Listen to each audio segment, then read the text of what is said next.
Muy buenas tardes, jóvenes y señoritas. Es con mucho agrado que los saludo.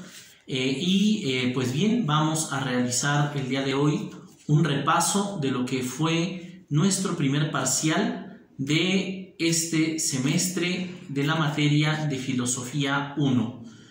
Como ustedes ya lo saben, en este semestre en particular, en lugar de realizar una división temática de la filosofía, estamos mezclando varias ramas de la misma, estamos mezclando varios temas, pero siguiendo siempre un orden cronológico, un orden histórico, para abordar a algunos de los pensadores más importantes de la historia de la filosofía.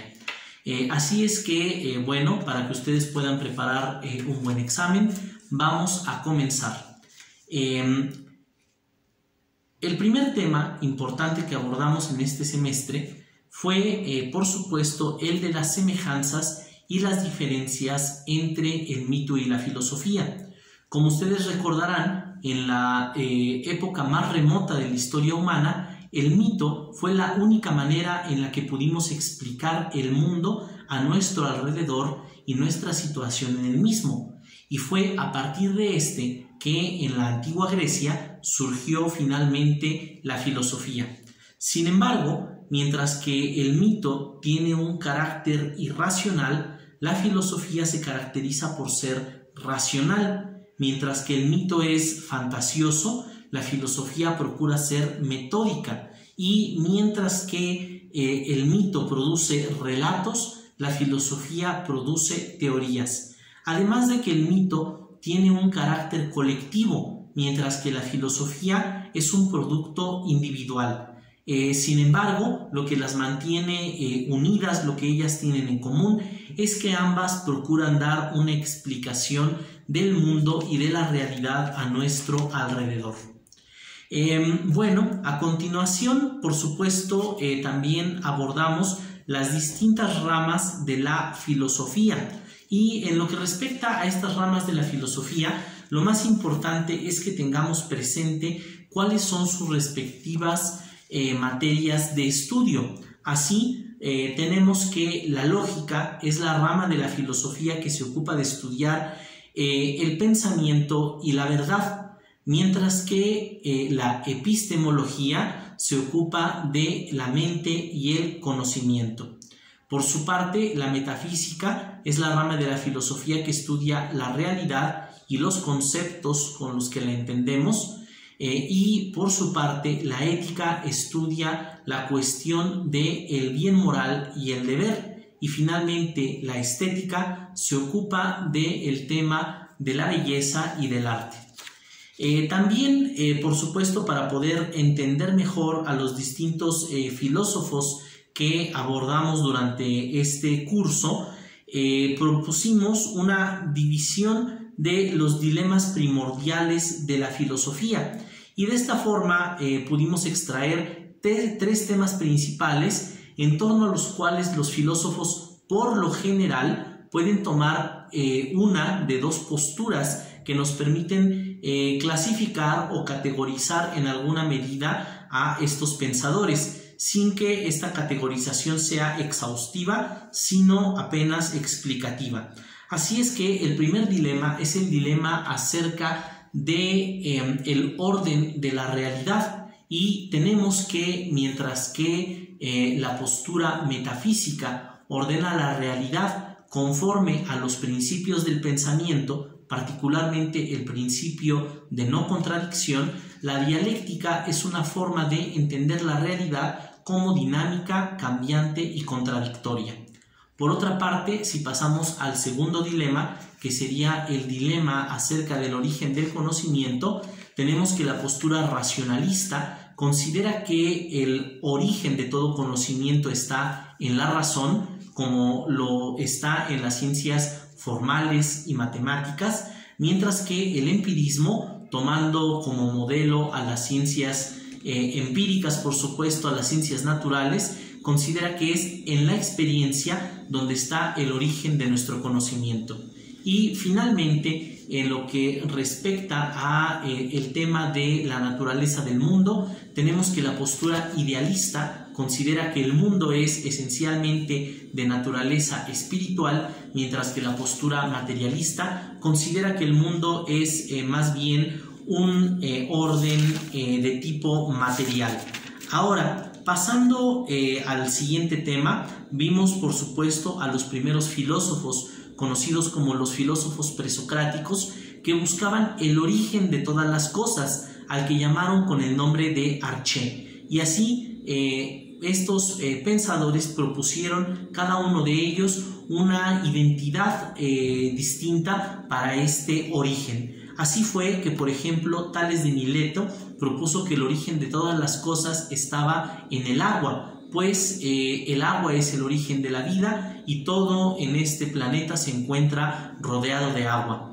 Por su parte, Anaximandro postuló al apeiron, o lo indeterminado, pues él consideraba que el origen debe ser distinto de lo originado, por lo cual esto tenía que ser una materia distinta de todo lo demás que existe. Por su parte, Anaxímenes consideró que el arché era el aire que se condensa o se rarifica para formar a todos los demás elementos. Por su parte, Anaxágoras, aunque consideraba que el origen era diverso, tenía en cuenta que el orden que nosotros podemos percibir a nuestro alrededor debía provenir de un nous, o inteligencia ordenadora que ordena la naturaleza. Por su parte, Pitágoras, matemático, filósofo y líder de un grupo religioso, tomó en cuenta cómo todo lo que existe a nuestro alrededor puede ser cuantificado, y consideró por esto que el arché es el número. Por su parte, Demócrito formuló la teoría atómica cuando observó que todo se puede dividir y consideró que debe llegar a un punto en el cual ya no pueda dividirse más la materia, y por eso postuló que era el átomo el arché u origen de todas las cosas.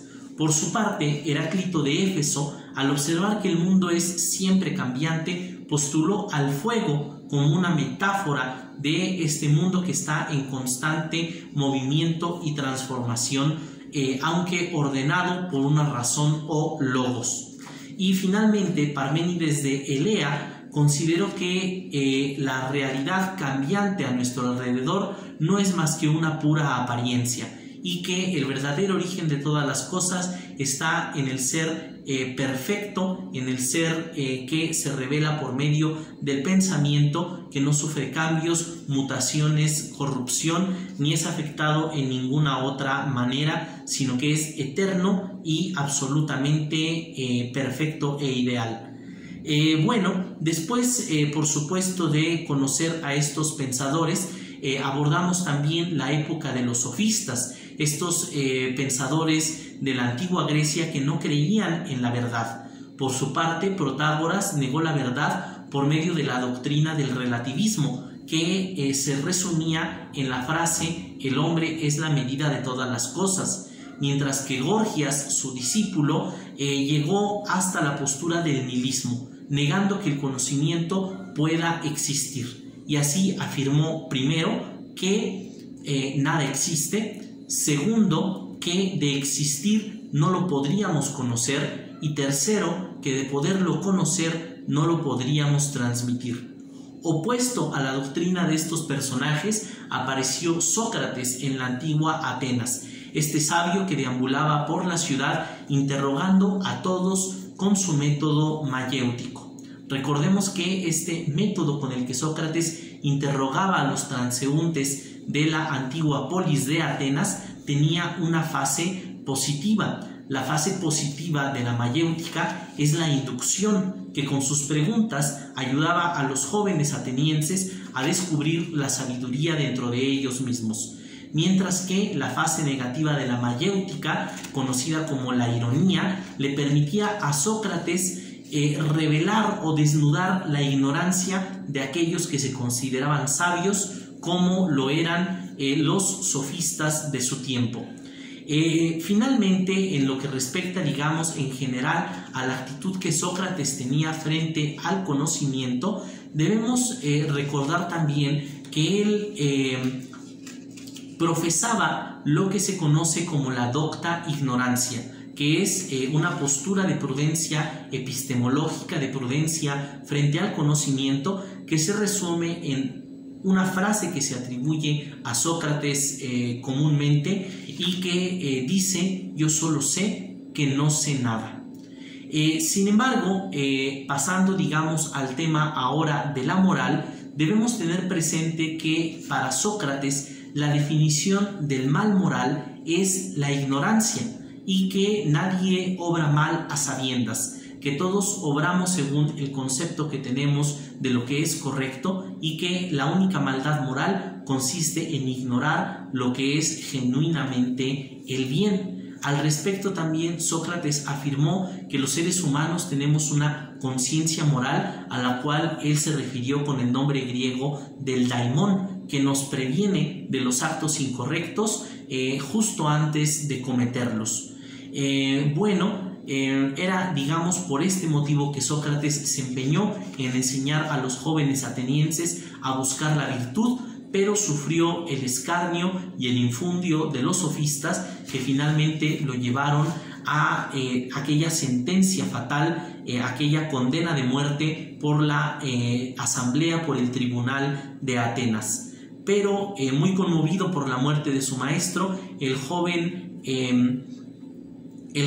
Aristócles, mejor conocido como Platón, siguió su camino y empezó a escribir los diálogos, donde trataba de recapturar la sabiduría de su maestro y empezó poco a poco a expresar también la suya propia.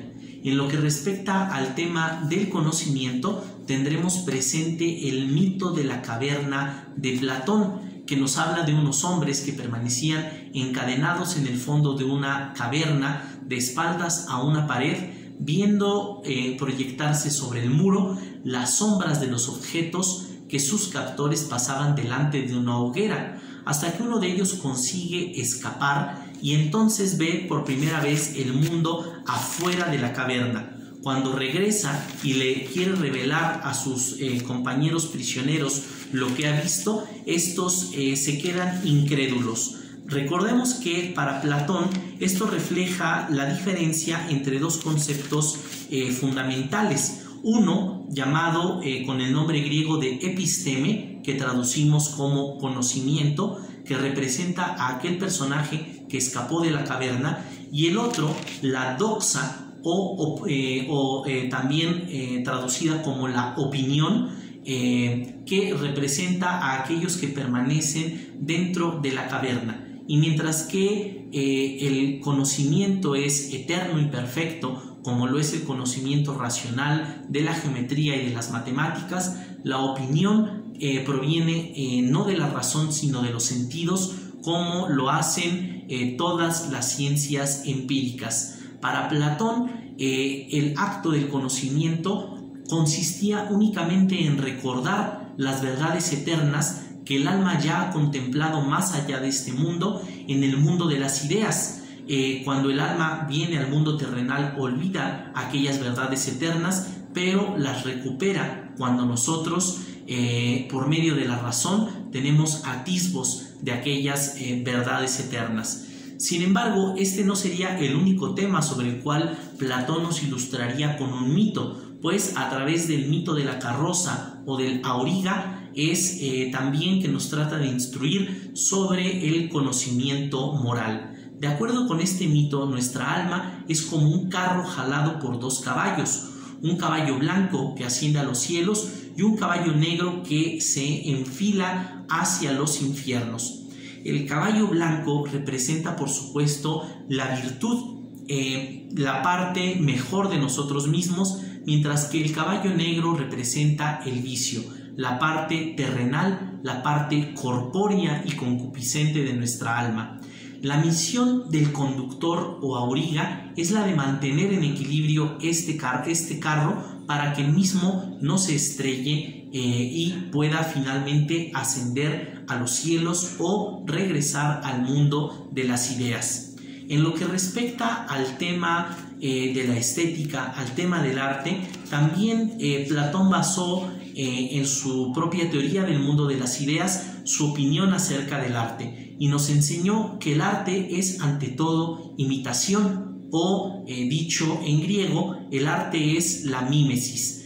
Esto, sin embargo, para él tiene un carácter negativo, porque si bien el mundo terrenal es ya una copia del mundo de las ideas, el arte realiza una copia del mundo terrenal. Esto quiere decir que el arte es una copia de la copia que nos aleja a nosotros, los espectadores, de aquel mundo de las ideas, por lo cual Platón termina por expulsar a los artistas de su república ideal, por ser imitadores.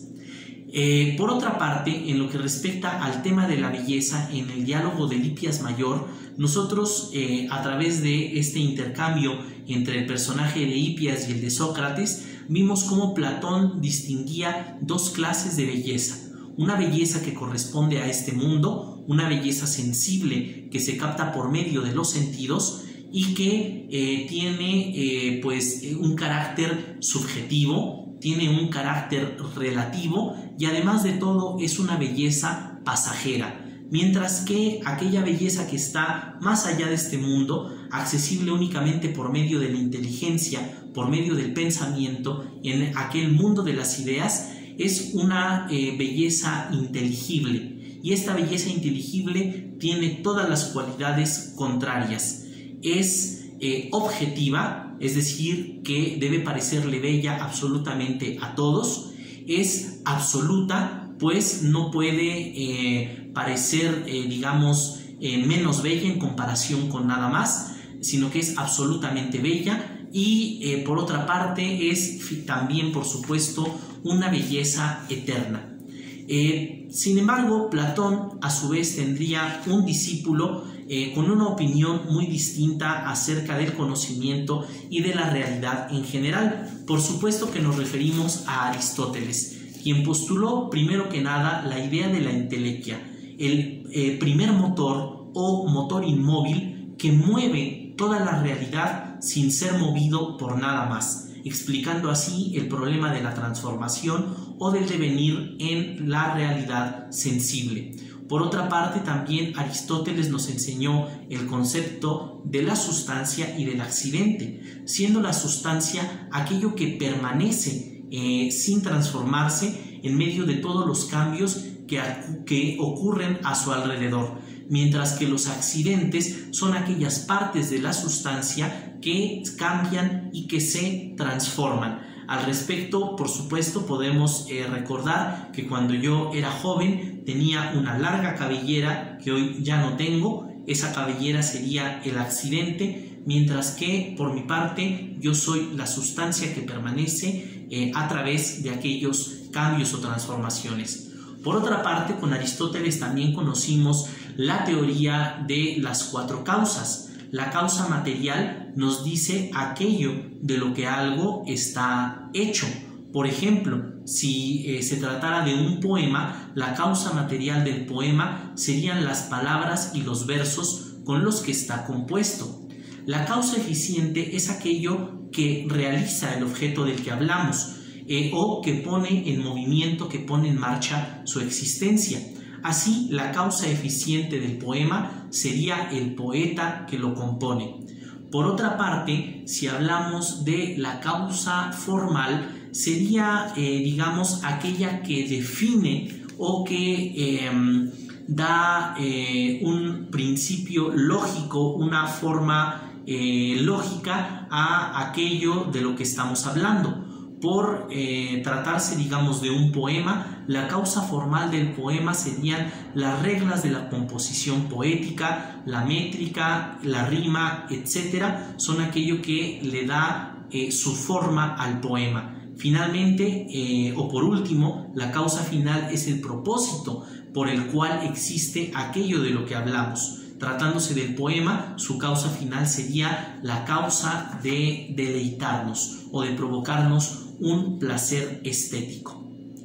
Ahora, en lo que respecta al tema de la moral, Aristóteles también nos brindó el concepto de la eudaimonía, la cual nosotros traducimos al español como la palabra felicidad. Sin embargo, Aristóteles la definió como aquello que es un fin en sí mismo o que es el fin último de la vida humana. Es decir, que la felicidad es aquello que nosotros buscamos sin buscar nada más después de ella. Muy por el contrario, todo lo que nosotros deseamos es un medio para alcanzar ese fin último, más allá del cual nada se puede desear. Si nosotros deseamos el ejercicio para tener salud y deseamos el estudio para tener conocimiento, la salud y el conocimiento los deseamos para tener la felicidad, y más allá de la felicidad no existe nada más que podamos desear.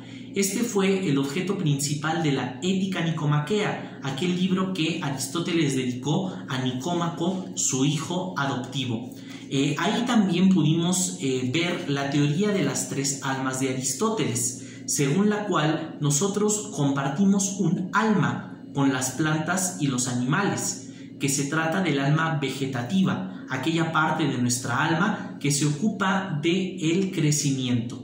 Por otra parte, con los animales compartimos el alma concupiscente, la parte de nuestra alma que se ocupa del deseo, mientras que el alma racional es aquella parte del alma que es exclusiva de nosotros los seres humanos y que cumple la función de permitirnos la reflexión.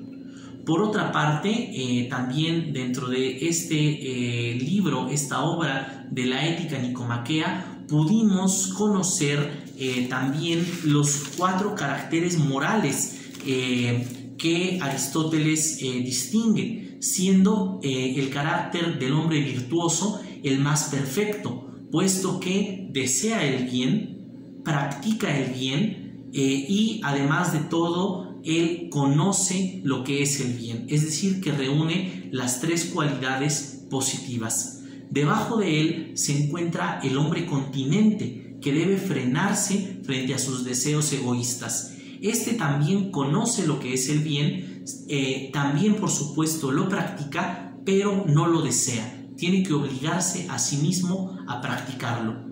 Por otra parte, el hombre incontinente, aquel que no sabe frenar sus pasiones, es el que, conociendo el bien, ni lo practica ni lo desea, es decir, que lo omite y lo rehúye. Y finalmente, el hombre vicioso, el más bajo de todos ellos, es aquel que desconoce por completo lo que es el bien, que omite practicar el bien y que además rehúye por completo del bien, es decir, que no lo desea en absoluto. Finalmente, tratándose de la ética de Aristóteles, vimos también su definición de la virtud, y recordemos que para él la virtud es justamente aquello que está en medio de un vicio por exceso y de un vicio por defecto. La virtud consiste en el justo medio.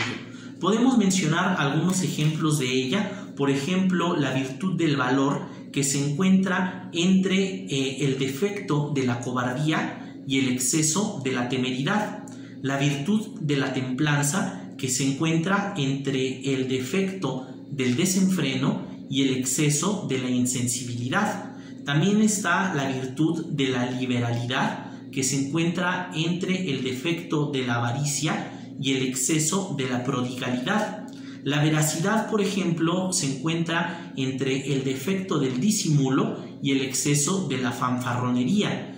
La bufonería está entre el defecto de la rusticidad y el exceso de la bufonería. Y finalmente, la vergüenza se encuentra entre el defecto del descaro y el exceso de la cohibición.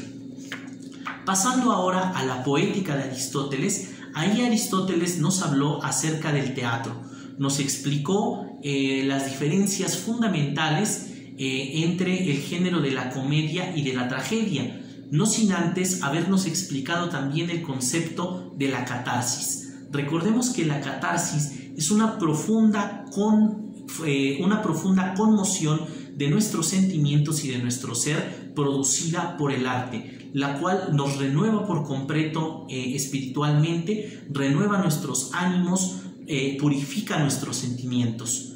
Esto es lo que ocurre, por ejemplo, en la tragedia. Cuando nosotros vemos, número 1, a su personaje, el hombre mejor, sufrir, número 2, un destino infortunado, un destino desgraciado, y esto nos provoca, número 3, el sentimiento de la compasión. Esa sería la forma de catarsis característica de la tragedia.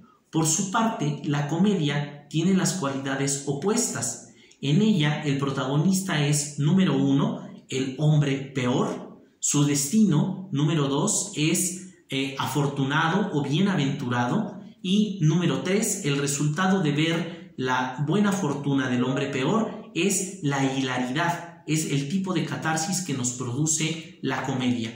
Por otra parte, tratándose específicamente de la tragedia, aprendimos que el rasgo principal de una tragedia es su trama y que ésta debe caracterizarse por su unidad.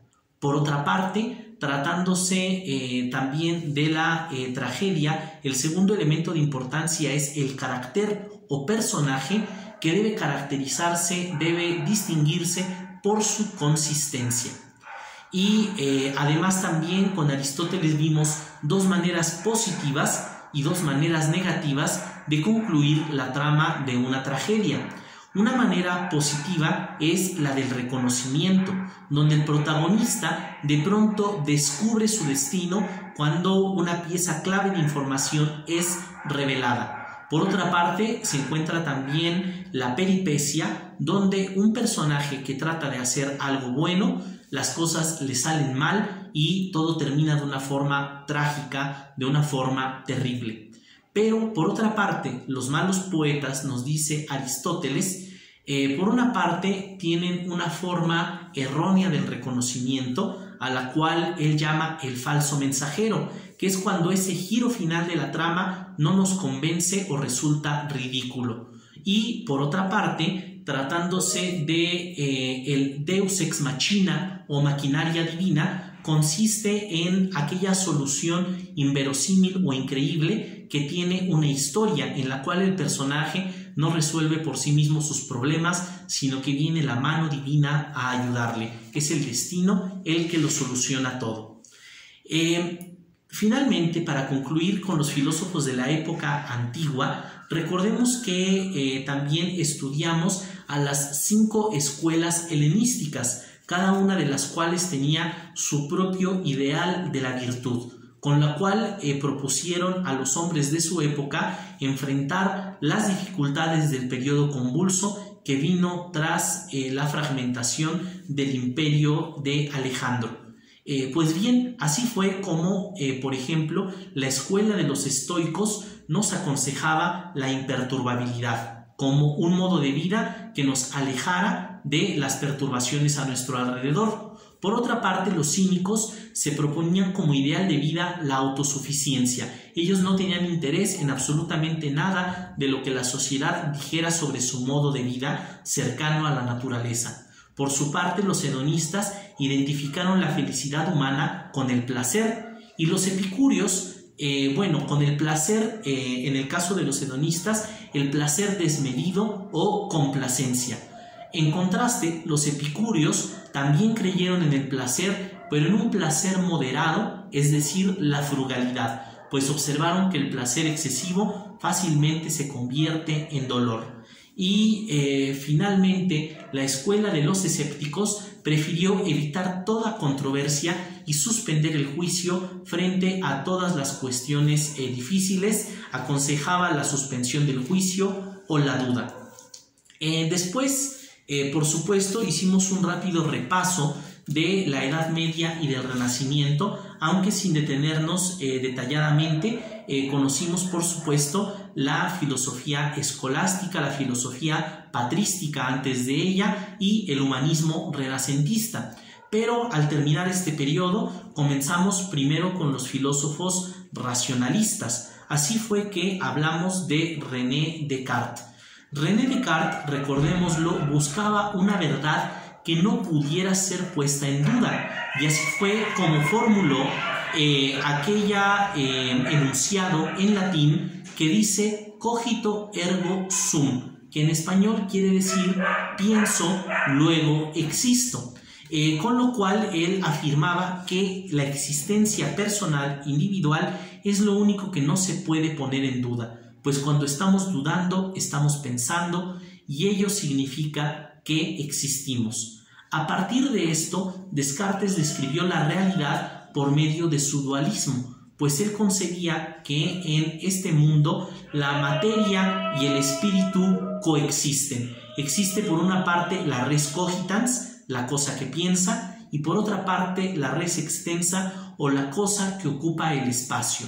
Como Descartes concibe la realidad como una coexistencia de materia y espíritu, consideramos que su postura es dualista. Por otra parte, otro racionalista, Baruch Spinoza, llegó a la postura opuesta, la postura del monismo, pues Spinoza consideraba que solamente hay una única sustancia en el universo, que es lo que nosotros llamamos con los nombres de naturaleza o de Dios. Pues para él su racionalismo lo llevó al panteísmo, la creencia de que todo cuanto existe forma parte de Dios. Así, para él, la única sustancia existente es lo que nosotros llamamos Dios, mientras que nosotros, que somos parte de aquella sustancia, somos únicamente los accidentes, las manifestaciones pasajeras de la misma.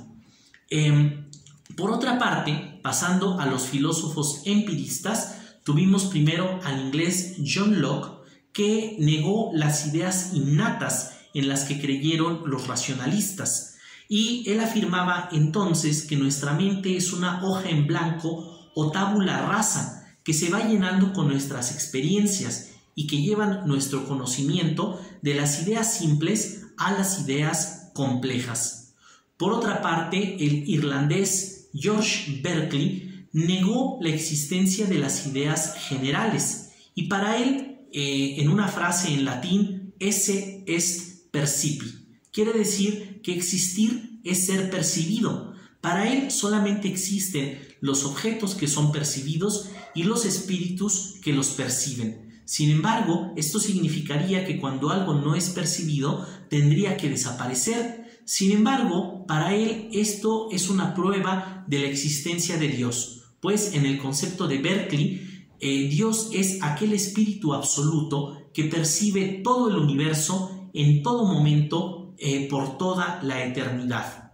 Finalmente, David Hume, un empirista escocés, negó no solamente las ideas innatas y las ideas generales, sino que negó por completo la idea de la sustancia o la idea de la causalidad, y afirmó que estas ideas son en realidad un producto del hábito o del instinto y no realmente un producto de la razón.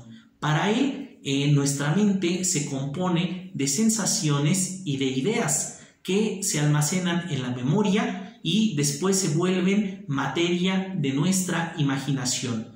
Para él, sobre todo, la razón no es más que un instrumento, y aquello que verdaderamente dirige nuestra mente, aquello que se encuentra realmente en el núcleo de nosotros mismos, son nuestras pasiones, a las cuales él define como las sensaciones reflexivas, es decir, sensaciones que reflejan nuestra experiencia pasada. Y todo esto él lo sintetizó cuando expresó que la razón es y solo puede ser esclava de las pasiones y no puede pretender otro oficio que el de servirlas y obedecerlas.